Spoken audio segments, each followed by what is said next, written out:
in this way, it's good to be kind of set out in a way that's measurable so you can see if you've achieved or not achieved the goal.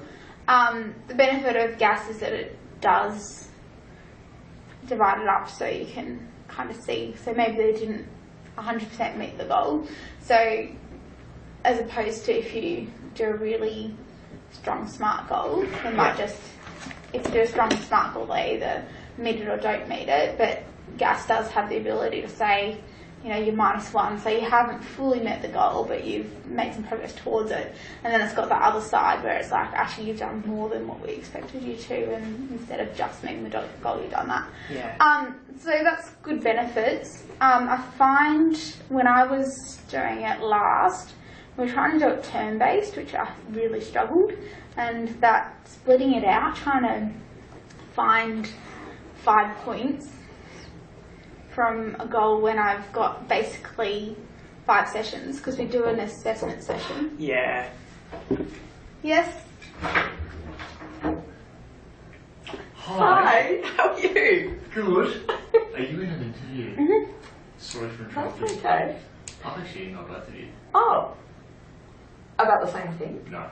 Your one was about the Medicare telepsychology thing. I cannot find the chain of emails on that.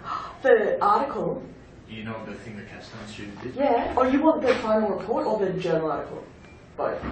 Yeah. Sorry, I folded it so that I can't find it again. No, that's good. And I thought there were a few questions that we were going back and seeking. Yes, and we're still waiting for Medicare Online to get back to us. They said because they changed so many policies on the 1st of November, they've got a backlog. They did tell me 2 weeks, and that was about 2 weeks ago, so I probably could follow up with Medicare. The only other thing I was going to mention, Dee, is I've just pinged everybody a psychology windmill summary. Cool. And I just think there's an action on updating the footprint from April. Mm-hmm.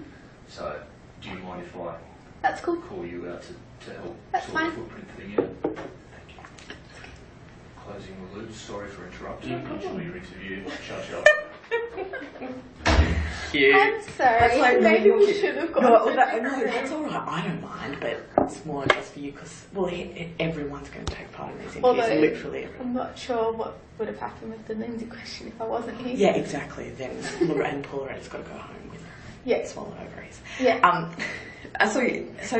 Yeah. So you were saying the 5-point goal when you break it down. Yeah, I found it quite challenging, and I felt like it was like kind of splitting hairs, because of the only 5 intervention sessions. So we do an assessment session and then 5 intervention sessions and then a review session. So I found it wasn't enough to make substantial progress. It was easy to split into 5 points. What do you think about 1 term's worth of therapy generally trying to reach goals? Do you think 1 term is ever... Yeah, sometimes, but not often. Yeah. So ideally it'd be at least 2. At least 2, yeah. Yeah.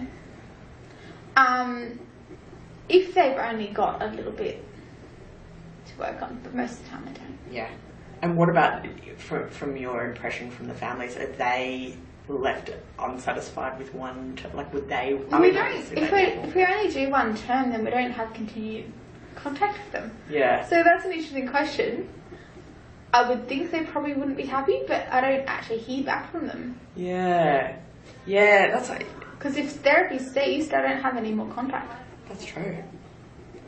Yeah, but maybe it gives them a start. I mean, yeah, that's the thing. I do think there is benefit. Yeah. But you're not going to achieve like a significant functional goal. Yeah. In 1 term, unless you've only got one goal really. Yeah. And it's a goal that you can achieve in a month. Yeah. Which there are some. There's some, yeah. So like I talked about shoelaces before, that's something you can do in a term. Yeah. That's all you need to do. Just need to be able to tie your shoelaces. Cool, we can do that in a term. Yeah. But that's pretty rare. Yeah. Do you feel that, like, what percentage of people do you think go on to get a 2nd term or continue on? I don't know.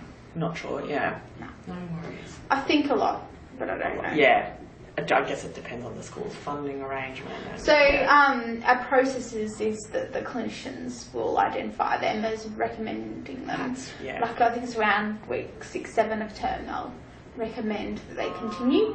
And I believe that a lot of schools take those recommendations on board and do continue the students that have been recommended to continue.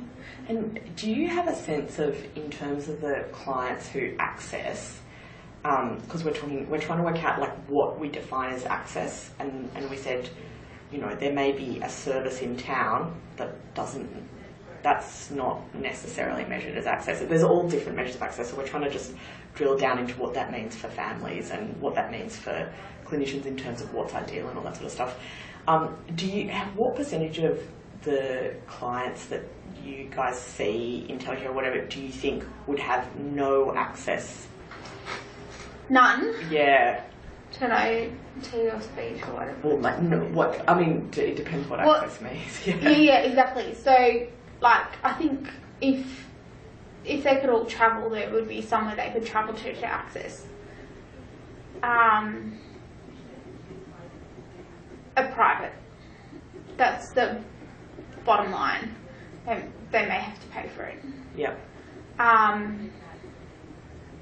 And there still may be a waiting list. Because there are centres that you can drive to and get a service, but it could be a really, really long way. Yeah. I think some of it's probably entirely unreasonable. Yeah. Totally. And some people can't afford a private service anyway. Some people don't have a car. Yeah. Or access to public transport. So, yeah. Yeah, there's some interesting stuff coming out about what access means to, and how government views access as well, and how Royal Far West fits, how Royal Far West is supporting access, that kind of stuff.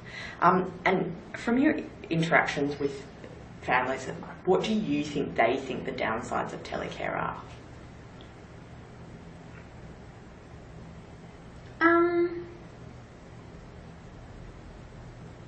I'm going to stop talking about technology. No, you can. That's a huge thing. It keeps coming up. That's the first thing I keep thinking of. Yep.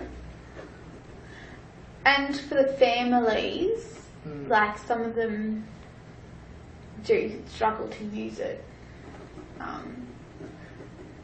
So we have invested in doing tech tests before the clinician meets with the family. So one of the telecare coordinators go through it, and they'll often have to walk them through it step by step.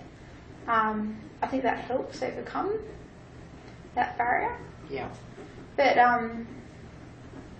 certainly for like PDP families who've been here and been seen face to face, to then move to technology, that's probably the biggest barrier. Is their own, I guess if they've got the technology, then their own kind of skill and confidence using it. Sometimes the kids are the ones, Totally.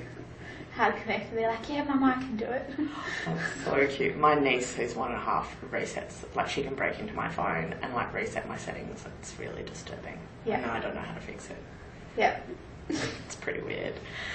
Yeah, any other things that you think they see as the limitations of telecare?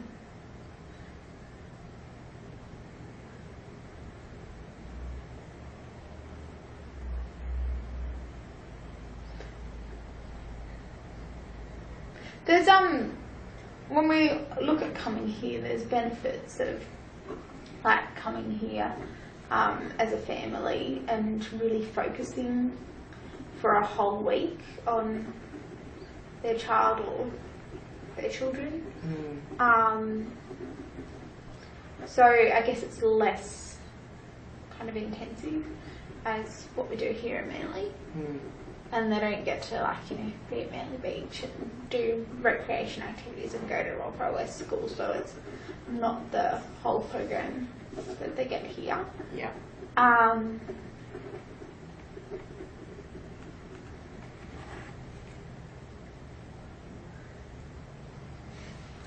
Compared to seeing the same clinician face to face, I don't know if they'd see any other limitations. Yeah. Cool. And so this one's a